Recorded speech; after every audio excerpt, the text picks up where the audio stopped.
They say our country's creativity starts at the coast and works its way inward. I'd like to tell a different story. I'd argue that the heart of our nation is at its center. And when you feel its pulse, what you really feel is the beat just below the surface, underground, where it's not a level of popularity that you're after, it's a level of connection. That beat is the true creative energy inside you.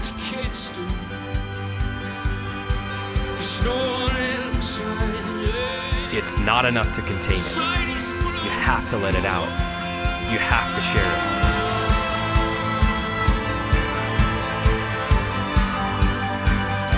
Art leads into everything we do, inspiring innovation, collaboration, flavor, growth, and community. As a brewer, I'm one of those artists, inspired and hopefully inspiring. Here in Denver, we play by our own rules and to our own beat, a beat that will be felt coast to coast.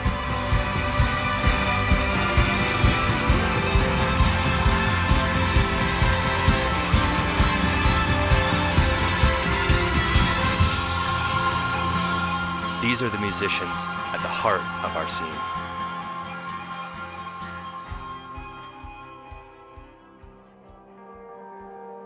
At the heart of the Denver music scene is a small community of players. They work together, inspire each other, perform in each other's bands, and lift each other up. It strikes me that few industries take this approach. But what if they did? Instead of trying to kill their competition, and thereby kill their own business community, what if they inspired and pushed each other? What would that community look like? I first became familiar with Julie Davis and Joseph Pope of Bluebook through their work with a different band, Nathaniel Rateliff. Joseph has been friends with Nathaniel since childhood, and to me, Julie brought the soul to Nathaniel's sound and helped open the door for that band to play on the world stage. So you're no longer touring with Nathaniel Rateliff. I didn't know that. That's right. How long has that been effective? Let's see. The last tour I did with those guys was I was 6 months pregnant. Okay. It was last fall. So since then. I saw you guys up in Snowmass for the Mammoth Festival. Oh yeah. Which was cool. We were pouring our beer up there. Oh nice. Yeah, that saw was. you guys there, and that's yeah. That was fun. Shortly yeah. after that. Huh? I've been doing a few local shows. They just went out, and Joe replaced me playing bass. So It was actually, it's a different band now. I was playing electric bass. There was no upright. There were no ladies, and the vocals sure different. Well, it took three of us. It took the drummer, the keyboard player, and myself to like fill in for all the harmonies that Julie used to kind of do on her own. So I think that's, you know, it's a new era for that band. it is. We'll see what happens though. Well, so it's interesting. You guys have so many different bands out of just the same little core group of, I would assume you're all friends, but you just all sort of rotate. And yeah. you know, we had the pleasure of seeing you guys at the Centennial Backyard Show during UMS. Oh yeah, Miss America. Miss America. Great. And the whole time, and I apologize that I never knew of Miss America before that, and you guys became like my favorite band all of a sudden. I was just like blown away. But yeah, I was sitting there having deja vu going, wait, everyone just sort of like went one instrument Yeah, over. everyone plays instruments they don't really play in that band, except Patrick, who's You do it all. can play anything. Yeah, seems like it. Yeah. That's not true. Nathaniel's an amazing bass player. I love the way he plays bass in that band. And Joe, I love Joe's piano playing too. And you play guitar, so I'm the only one who doesn't No, play. it's, you know, Julie's heard me spout this nonsense off. One of the things I love about Miss America is that we're all doing things that keep us from maybe falling into the same kind of patterns or ruts that you can get into artistically. But enough about that. Back to Blue. No, and I think that, you know, as long as Julie and I have known each other and been in a relationship together, making music together has been pretty central to what we've done, and it's representative of our lives and who we are together and independently. And another thing that we've been touring in the state a little bit and kind of hitting some small towns that you would never tour. You'd never have a booking agent send you to Pueblo to play a art gallery. Like, we take our family with us. I have a daughter. Yeah, that was the point. That's been the point of it. We Yeah. took the baby and we took Adeline, who's 11. Okay. But it's where we are, and it's the way we want to try to live our lives.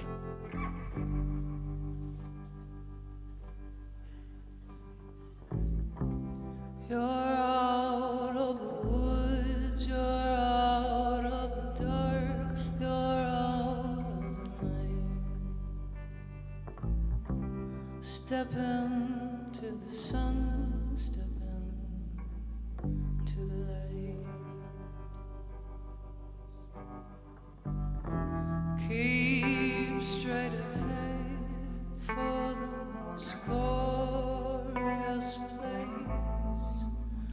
on the face of the earth or the sky. Hold on to your breath, hold on to your heart, hold on to your hope. March up to the gate and bid it open.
You're out of the woods, you're out of the dark, you're out of the night.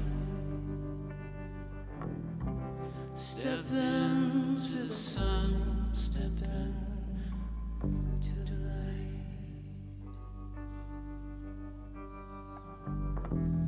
March up to the gate and bid it open.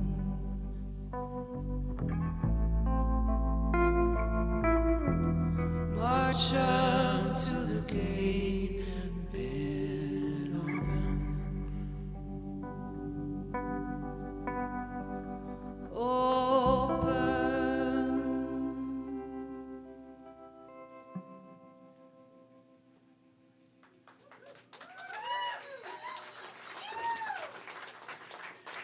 I wish that we had written that song, but that was from The Wizard of Oz. They think you're joking. No, they don't. Well, they don't remember it because it's the saddest cover of that song ever. Okay. Who knows where that song came from in the movie? Did anybody catch it? Not one of you? Do you want me to sing you? Oh, someone. You're out of the woods, you're out of the dark, you're out of the night. No? Oh. Ah. Technicolor. Boom. Right there. Right there, everyone got it. It's not really a very good cover if no one can even get it, but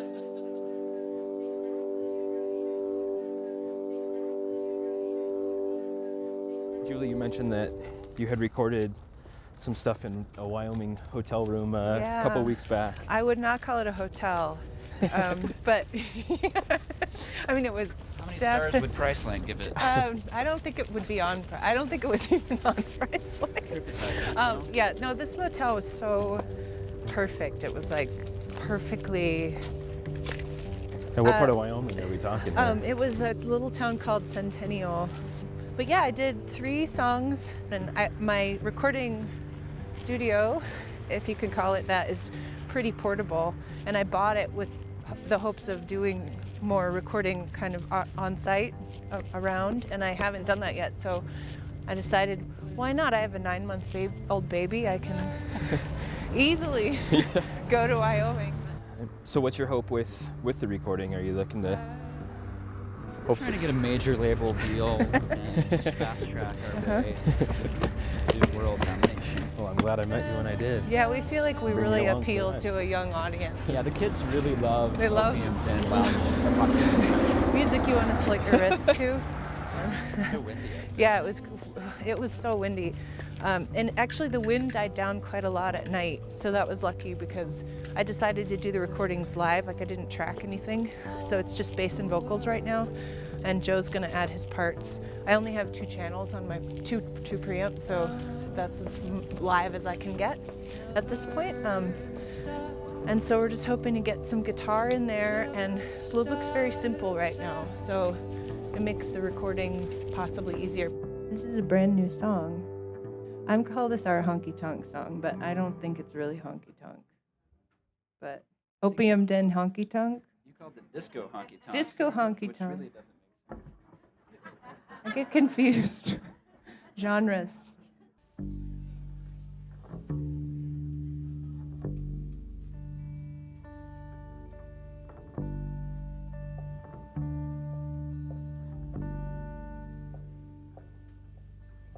First, when you have your heart broken, hard to be with someone new. Then, when you find all the tears in his eyes, another is fine with you. After the last flame is open, after the clouds leave the sky, then will you find all the words that you tried were your way to say goodbye. Your heart is blue, with someone new. Then when you find all the years that you tried, another is fine with you.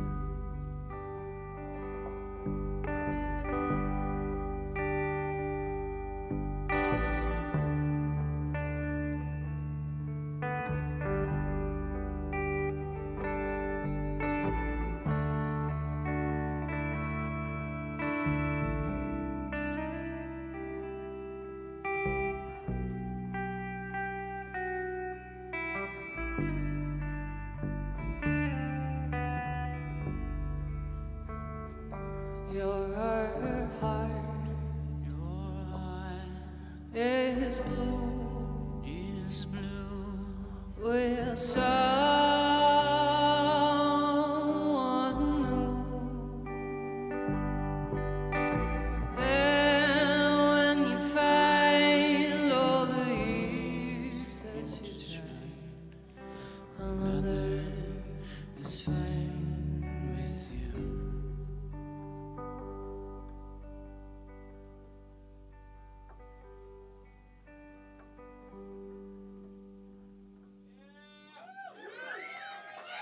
Thank you. This disco honky tonk, right? I call this the acoustic portion of our set, which is funny because I don't know if you can see on stage what Joe has. It's not. And also interesting playing with a band like the Haunted Wind Chimes, which is actually acoustic, but I have a confused understanding of what acoustic is too. You're making me feel like I hate the earth. I'm like burning up coal up here. I'm using so much electricity. I never thought about it that way before. When the apocalypse comes, I can still play music. I'll just carry your bass. We'll get one of those cases with the backpack straps. Yeah. Only if you get one of the bow holders that looks like an archery situation. Definitely get that. And we'll use my bow to shoot our food. All right, we're out of here. We got stuff to do. Let's go. After talking about that windy hotel room in Wyoming where Julie recorded the beginnings of her album, our conversation turned to Now Playing's roots and how your environment can influence your sound. This is where Now Playing started, was that we would have bands. We had like Robert Lewis Cole and Sawmill Joe and Two Tone Wolfpack, just guys that kind of knew through various friends or whatever, play here. And that got us a start, and then all of a sudden the equipment got bigger, everything squeezed in. We thought what was really suffering was the sound.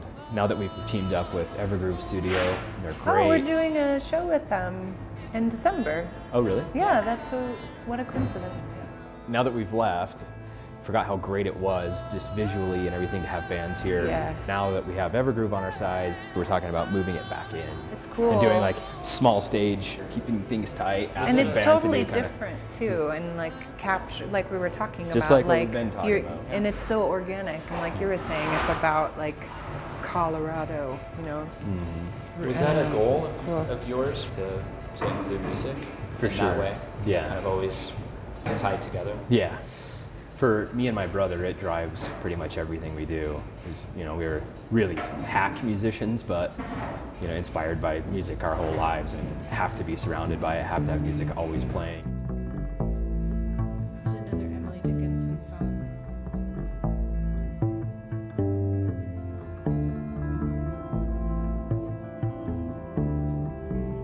Some things that fly, there be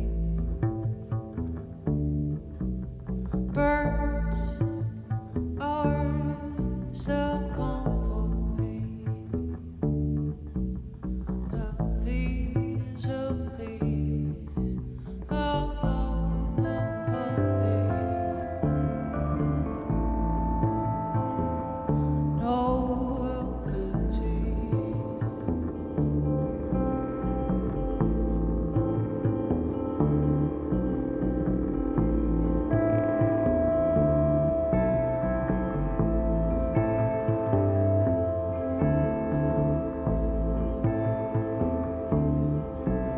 Some things that stay, there be grief hills, eternity. Nor this, nor this, no more, this. Be with me.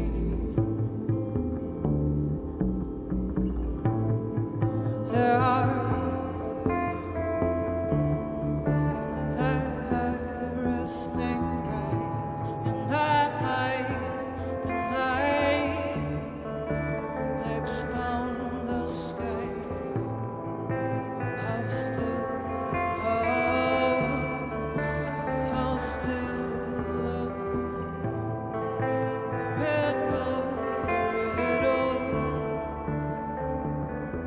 the riddle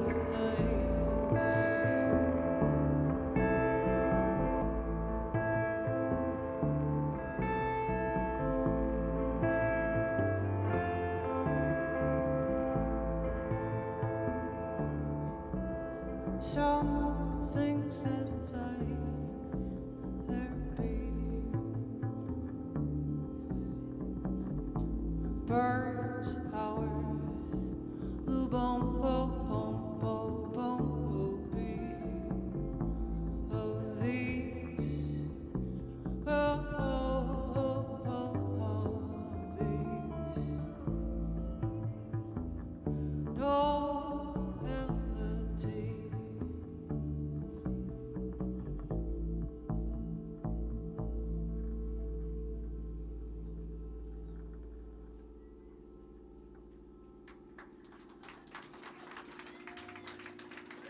Thank you so much. Let's take it back to growing up in Colorado Springs with Keep Me, Okay. which you kind of mentioned was a song all about that. Colorado Springs seems like a quirky town to grow up in, Yeah. probably a lot like Pueblo's. Yeah, very conservative. I feel like that song is something about the rigidity of growing up in a really conservative environment, and outside of that, like when I moved away from that and in my 20s, like I felt really lost and still feel pretty lost, but I've sort of like accepted it at this point that sometimes you feel lost because you had sort of you'd come to feel that there was a plan for your life, and then you realize that there's not, and You're sort of freestyling and you like now. don't have, and so that's freeing, but it's also for me terrifying because if anything happens to me, it's my responsibility. And I guess maybe that song is a little bit about all of that, but I'm not really sure how or Well, what. I think in some ways that's the point. It's about ownership and like taking responsibility for yourself that maybe you could attribute to God or Satan was kind of the way. I came to see it when I was a teenager in an evangelical church. You know, it was like you said, everything was either God's plan or Satan thwarting God's plan, and whose side were you on? But it was always that battle. I want to hear those claps, Joe.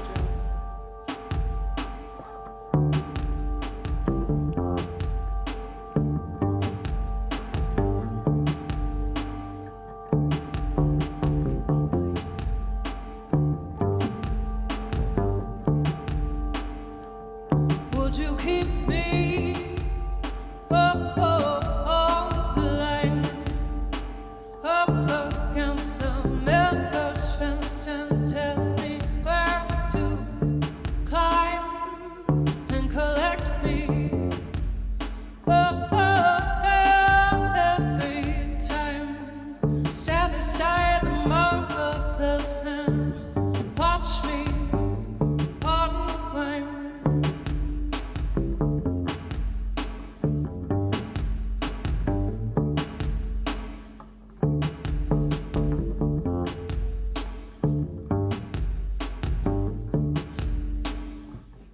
Would you keep me on the line? Mark the places I can say to ease my mind. I am saving all of my time up against Miller's fence. I'm fine. Don't spoil it, don't run. Enjoy it, it's fun, it's fun. Don't spoil it, don't run. Enjoy it, it's fun, it's fun.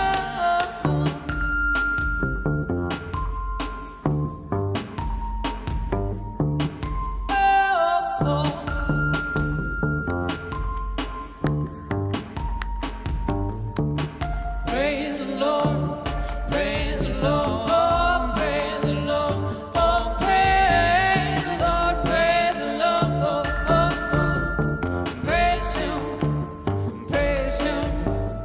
Would you keep me on the line, up against Miller's fence? I'm fine. I'm fine.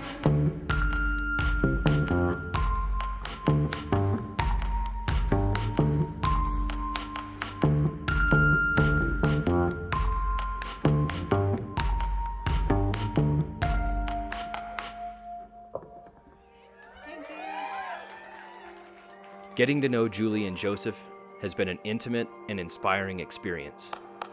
They are so real with each other, with their music, and the way they live their lives in general. Though they're never willing to admit their roles in transforming the music scene here, I kind of like their humility and it makes me respect them all the more. Venturing outside of Denver, our next band hails from Pueblo, Colorado, my hometown. The haunted wind chimes are part of a resurgence of the cultural community in Pueblo, one that seemed stalled when I left 15 years ago. I can't wait to get to know this band and hear how the sparse landscape of southern Colorado has influenced their sound. The struggle for life in that high plains desert and the broken economy I remember seem mirrored in their songs. I'm intrigued and excited to find out more.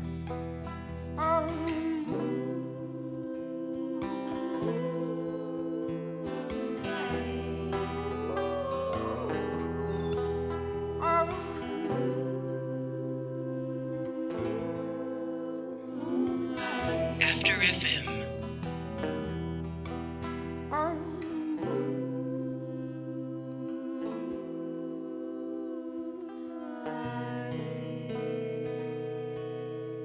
Go on and shake, shake, shake, shake, shake, you little rattlesnake. Shake, shake, shake, shake, shake, little rattlesnake. Oh, shake, shake, shake, shake, shake, you little rattlesnake. My little rattlesnake girl.